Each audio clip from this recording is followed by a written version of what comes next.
Hi, I'm Kim Rubenstein. I'm a professor of law at the University of Canberra, and I started teaching constitutional law in 1993. And hi, I'm James Blackwell. I'm a Wiradjuri man and research fellow at the ANU and member of the Uluru Dialogue at UNSW. This year is such an important year for the Australian Constitution because we're being asked to change it. Now, if you want to change something, you really have to know what it is that you're changing. So this podcast series is to introduce you to the Australian Constitution, all aspects of it, to help you when you make your decision about this referendum. So join us for this 8-part series as we explore the Constitution, the law, the vibe of the thing, and Indigenous issues in this really important referendum year. And indeed, it's not just the vibe, it's the Constitution. In summing up, it's the Constitution, it's Mabo, it's justice, it's law, it's the vibe, and no, that's it, it's the vibe. That was sensational. We're back. We're back and we are talking about referenda. Referenda or referendums, Kim? Indeed. We are actually going to talk, constitutionally speaking, about the provisions of the Australian Constitution that provide for altering the Constitution. And this is probably an important point to make at the very beginning about constitutions being foundational to a concept of a rule of law.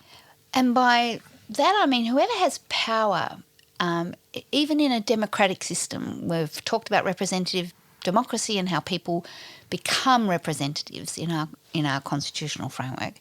But even when you have that power and when you have a constitutional document, that document is so fundamental to your legal and constitutional principles that you can't just change it through a simple majority. And in fact, you can't, even in this constitution, like you can in state constitutions, have just the parliaments involved in changing the constitution. What is quite profound from a citizenship point of view and from a representative democracy point of view is that this constitution has its own chapter, Chapter 8, called Alteration of the Constitution. And Section 128, which is the section, the only section of this chapter, sets out what is required to change the Australian Constitution.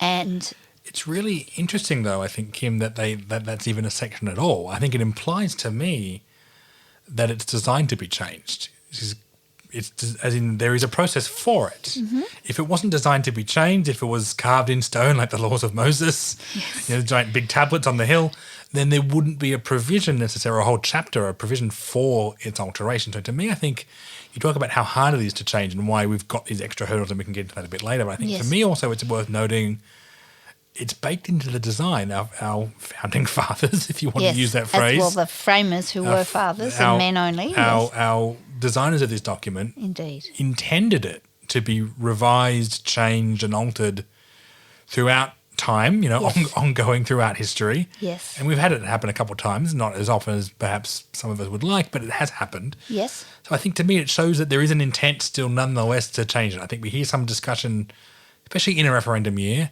about how we shouldn't be changing the Constitution. Constitutional change is dangerous and scary, but it's inherent in the document. The document itself is designed to be altered. There is a provision that enables us to make changes if we see fit. And exactly. It speaks that kind of inherency of change in the document. Great point. And in fact, the section itself was changed in 1977 to allow the territories to be involved in the process, as in the residents and citizens of the territories eligible to vote who are able to be involved now too. But why don't we actually read out for those of you out there listening what Section 128 says, because it's also interesting in terms of, obviously, that 2023 is the year of one of these referenda. Thank you, my language there. That should be the title of this episode, Referenda or Referendums. So it says the Constitution shall not be altered except in the following manner. And then it says, over to James, the first paragraph, taking turns. Quite a chunky chapter. Yes, but they're just the next paragraph after the first sentence. The proposed law for the alteration thereof must be passed by an absolute majority of each House of Parliament, and not less than 2 nor more than 6 months after its passage through both houses, The proposed law shall be submitted in each state and territory to the electors qualified to vote for the election of members of the House of Representatives. So this also builds in the parliamentary process as the first part of the referendum process, the referendum process. So the first thing is the government of the day generally as an initiator of new legislation, but it's requiring initially both houses of parliament to be involved, and as soon as it's passed by both houses of parliament, an absolute majority, which I think is important because, I mean, for those bit of background for those listening, we're recording this today on the day it is passing to the Senate. It's going into the Senate today. And an expectation that it will pass. Today. Sorry, I should be clear. It's going into the Senate today. The expectation is it'll pass probably by about now, as we're talking. It is an absolute majority. So it's not merely a majority of those present and voting, but a majority of the members of the body. So that's right. For some legislation, for most legislation, often senators are missing or absent or just not everyone's in the chamber at all times for every single vote. With regards to this, you need a majority of the total number of members, not merely a majority of those who are present and there on time.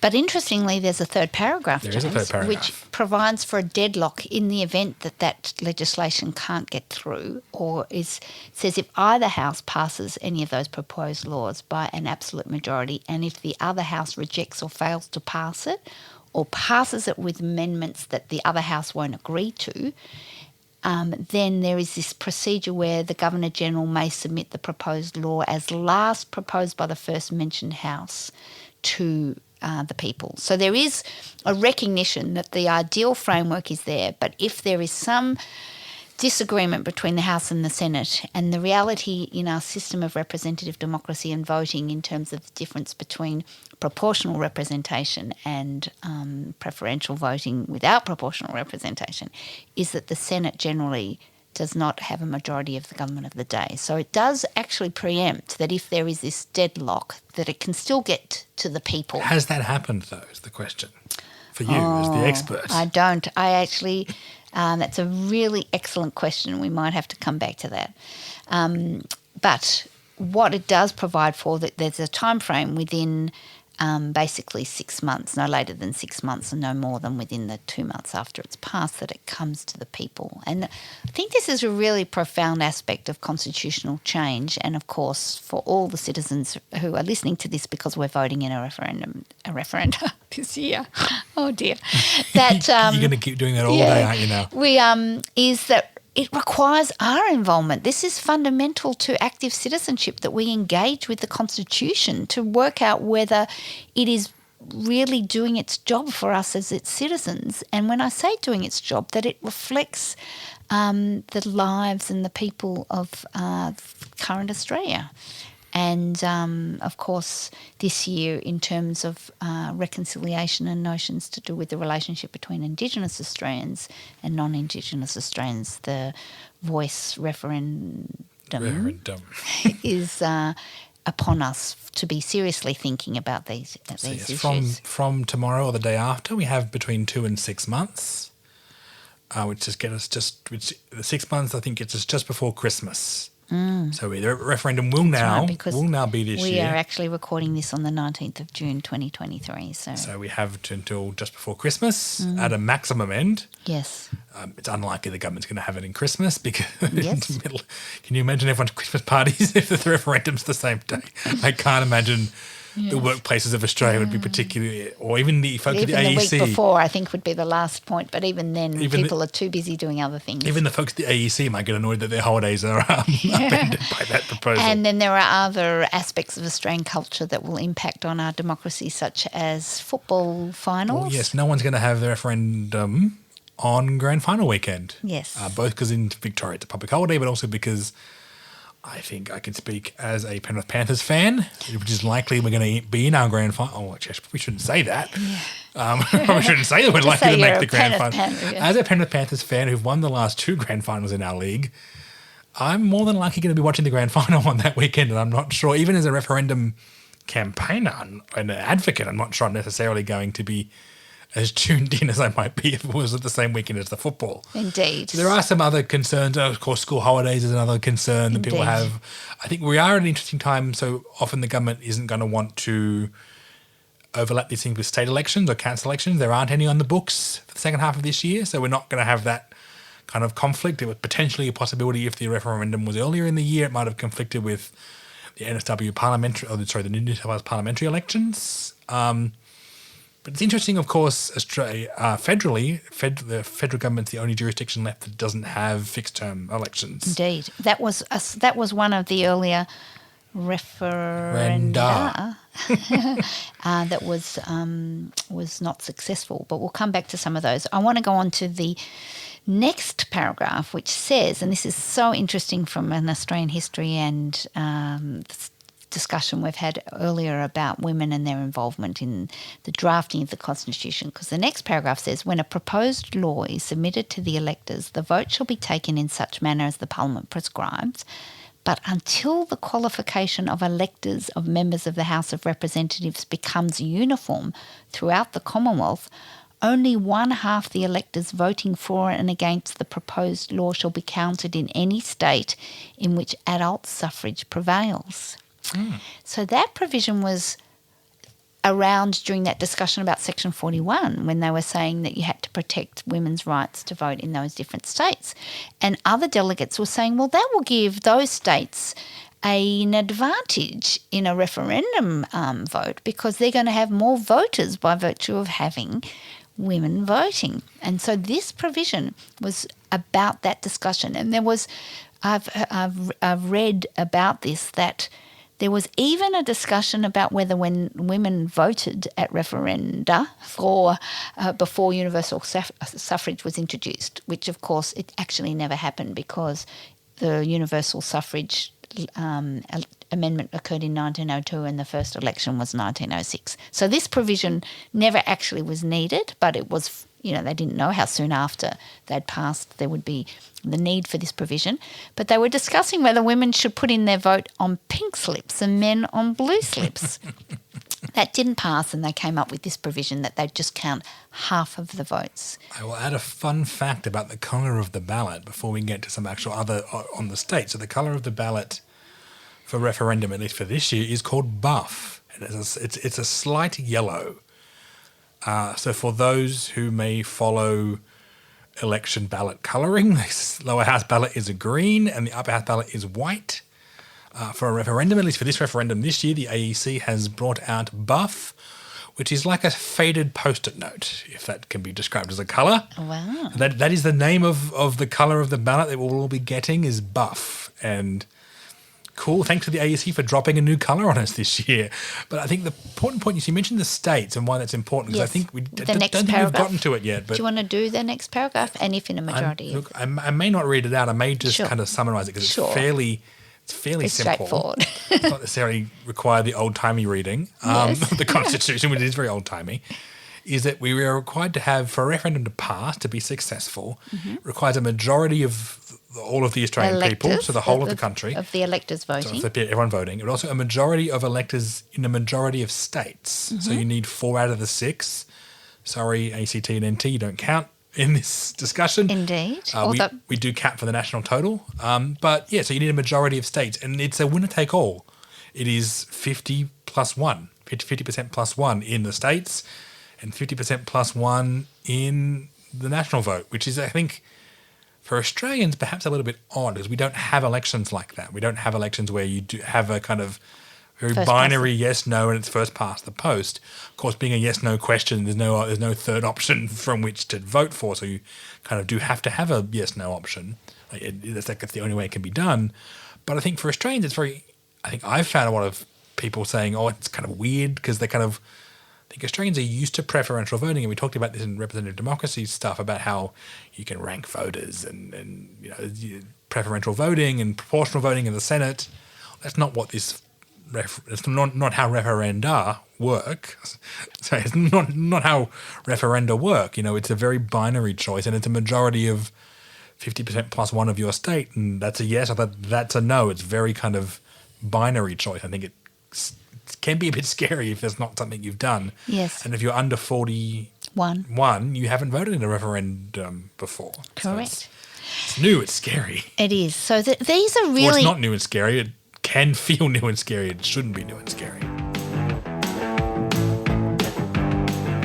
But they're interesting hurdles to remind us of how significant it is to change a constitution, because it's about structural change. And I think that these hurdle requirements reflect on the different aspects at the time of federation that were important in terms of being a federal system, of requiring both the majority of people throughout the country as well as a majority of states. And then there's one other provision here, which I think is worth reading, because again, it emphasises the federal nature of our constitution and how important each of the states saw it to be equal at the time of federation, because it says, there's a final section, no alteration diminishing the proportionate representation of any state in either House of the Parliament or the minimum number of representatives of a state in the House of Representatives, or increasing, diminishing or otherwise altering the limits of the state, or in any manner affecting the provision of the Constitution in relation thereto,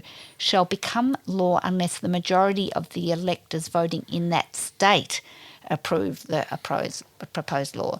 So I think that's really interesting too, because often when we talk about ACT representation in the Senate, we will say that the numbers of people now voting in the ACT are equivalent to or similar to Tasmania, yet Tasmania has 12 senators, and at the moment Victoria, ACT and Northern Territory only have 2 senators. And some people often come back with the quip saying, well, why don't we just reduce the Tasmanian senators? Well, if there was ever any attempt to alter that equality, Tasmanians themselves would also have to be on board. support that, exactly. So these couldn't have every other state and territory in the whole country going, you get nothing. Indeed. And if they don't even if you get your majority of people in a majority of states, if the state affected has not voted in support of that. The question you probably get, Kim, and I know I get a lot, is what happens if there's a split, and how the splits work. So obviously it's very straightforward. If we don't get a majority of states as well, you don't have the referendum passed, and that has happened. We've had a majority of the Australian people vote yes on a change, and you've got 3 out of the 6 states or 2 out of the 6 states. Of course, what we haven't had happen is the reverse. So we haven't had 4 out of 6 states vote for a change that the whole country has also not wanted. No, that's so we've right. not had the inverse. We have had the scenario where the Australian people as a whole have said, this is a change that we want. Yes. But the states haven't had a come majority. on board. So I can give you 2 examples, because we have a table that I'm looking at that we can perhaps put in our program links for people to have a look at this historically. But we had in 1937 a referendum about aviation, and that was to do with the Commonwealth's power over air navigation aircraft, and 53% of Australians supported it, but only 2 of the 4 states supported it. I don't know which 2. And there was also another one that back in 1946 there was a referendum about marketing, to make laws for the organised marketing of primary products and to exempt them from the Freedom of Interstate Trade Section 92 section, which I'm not sure we'll actually have a podcast about, but that was also a 50.57% majority in the country, but a 3-3 split. And another one in industrial employment that year, 50.3%, but only 3-3 split. So we have that in our historical. Are you saying we aren't going to talk about interstate commerce and the Interstate Commission? Oh no! What will our listeners do if we don't talk about the Interstate Commission? We'll encourage them all to study constitutional law as a follow-up to this podcast. So that's if we a don't slight cover that. anti-Interstate Commission joke for those who are fellow Interstate Commission haters like me. So it is interesting in terms of, and also there was one in 1977. 3 of the 4 different proposals in 1977 got up: the Senate casual vacancies, the changes to referendum, and the age of retirement of judges, which was placed at 70 rather than at death. But the Senate Nexus, I believe. Nexus? The simultaneous elections. Simultaneous elections. Yes, to provide for simultaneous elections for the House of Reps and the Senate. 62% of people around the country supported it, but it was a 3-3 split. Of course, we don't often have separate half-Senate elections. We did for a fair chunk of time in the mid-20th century. As we've kind of progressed, I think the Parliament has kind of found that a bit burdensome and a bit chaotic. Mm-hmm. But for a long period of time, the Senate wasn't elected at the same time as the lower house, which was very kind of interesting. And Yes, separate elections. separate elections, separate dates, separate years, even sometimes, because the Senate terms are different. They are set at a number of years rather than necessarily more fluid like the lower house. But yeah, I mean, for the last, I can't think of I haven't been alive for a separate half Senate election, Kim. I don't think you might have been alive for I one. was I'm alive. not sure you voted for one necessarily, but Yes. I think Whitlam was the last one to have a separate half Senate election, which was a good 50 odd years ago. So quite a while. And it's not something necessarily I think we will. I mean, it's unlikely we're going to see a separate half Senate election again. I don't think it's something. I don't think something politically- Australian people would necessarily want to go along with. Well, there's often discussion, and we've seen it also in the discussion about having a separate referendum about the costs involved in this. But I would say that this is a cost involved with being a representative democracy, fundamental to representative democracy, which was part of our last podcast, or the podcast about representative democracy. Also, I But should point out the referendum has been budgeted and paid for the about 5 years now. So it's something that Malcolm Turnbull allocated money for way back in the day when he was still Prime Minister, for those of us who remember all that long ago. So the referendum, at least this year, is in most substance paid for already under previous budget. So it's not something we're not digging out money this year that could have gone somewhere else. I think it's something as a concern people have raised, and it's a fair one, right? A cost of living crisis. Where does the referendum budget come from? Yes. At least with regards to this referendum, it is already paid for. We've already Indeed. spent the money. Yes. And it's sitting in a nice big fat Treasury bank account ready to be sent off to the AEC to go print off all those buff ballot papers in that nice, lovely colour. But it's an interesting point, which is that it's difficult to get change in the Constitution by virtue of this extra hurdle. Because if we look through, as we've just indicated, that there has been some where there have been a majority of people, but not a majority of states. And we have the almost the obverse, which is that if the states are being affected, they have to support the change. But we don't have the obverse here, which is that if it isn't specifically state-oriented, that a majority is sufficient. And I think it's a really interesting question about the tensions between representative democracy and federalism. And perhaps that's forecasting. But in the scenario of any referendum, which is not really about the state's specific powers, but more broadly about more foundational issues, if a majority of people have passed it and have voted for it in the whole country, but one state effectively is able to block that, I think there are fair questions about whether we should revisit Section 128. But and modes of changing. To remove that section, you may get into the provision of all states' power is affected, and therefore Well, they would vote. they vote against it. And an interesting thing to note, though, is other countries and how they approach constitutional change. Obviously, other countries, most of them have kind of simple national majorities, which is kind of what most people, I think, would either expect or be aware of. I want to bring in the United States again, because I think the way they do things is really interesting and different, and I don't necessarily like it, but it's interesting, I think, for this discussion. So for a United States amendment to the Constitution, because they use amendments, they don't have referendums in the United States. For an They amendment, don't use that term. No, they don't have votes. Of course. The people don't vote on the change. Well, you mean, yes, there's no popular vote. So what in terms- occurs is 2/3 of both houses of Congress have to approve the wording of the amendment, and then it goes out to the state legislatures, the state parliaments, and 2/3 plus one of them have to then vote in simple majority terms, but have to vote for the amendment, which it takes the people out of the equation entirely. There's no popular vote. There's no direct appeal to voters. It's entirely done by your representatives at a federal and state level. There's no involvement at all Yes. as people. And I think that's really interesting that such a big country, such a democracy that we look up to, that we borrowed so much from their constitution, but we didn't borrow that. Indeed. So that again, this commitment to representative democracy and the role of the citizenry in terms of the sort of foundations of our constitutional system are really important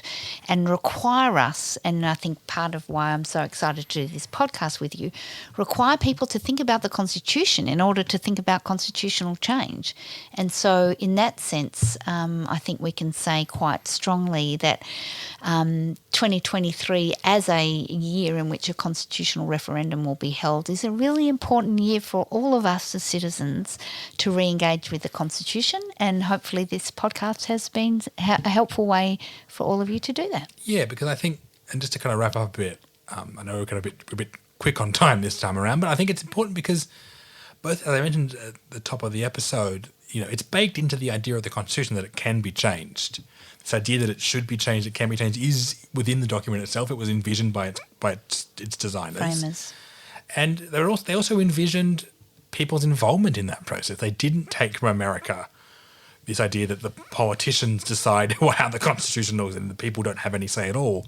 They very clearly and firmly planted it in the people's hands, in our hands as regular citizens. And of course, we now have compulsory voting as part of that system of representative democracy and of the Constitution and the democracy of this country.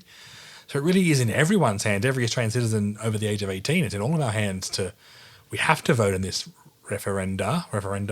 I don't know anymore. We have to vote in this referendum, and so it really is centred back on us. And as the referendum bill leaves the Parliament, at least on the day we're recording today, it does go back to us. It returns to us. It now becomes our decision as citizens, as not British subjects. Well, as interesting as, again, to finish off, there are some British subjects who are still on the electoral roll from the time in which we had both been... Citizens, as former British subjects, as people who are entitled to vote in this country, it is up to every single one of us as individuals to make this decision. And I think that's the thing I want to end on. It's up to us as individuals. The Parliament doesn't give it to... the Constitution doesn't give that power to politicians, to political parties, to state parliaments. It gives it to us as individuals, and therefore it is at its most basic, like any other vote, but it is an individual choice, this referendum, and it really is something that we all get to go and do and vote on, and that's how constitutional change in this country is affected, through our choices as however many voters there are, 20 million odd voters. That's our individual decision, which obviously makes up a consensus if we get a double majority, but it really is an individual choice, and that's what this Constitution sets up. It sets up this individual choice of electors. Indeed. It speaks to the ideas of citizenship and things we've already talked about, but I think it's good to end on there. Absolutely. Thanks, James. Thanks. This podcast was proudly produced at the University of Canberra on Ngunnawal and Ngambri country. Special thanks to Rach White for her production.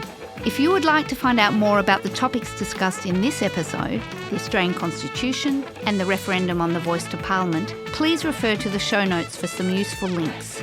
The theme music for this podcast series is How to Vote by Patrick Hazler.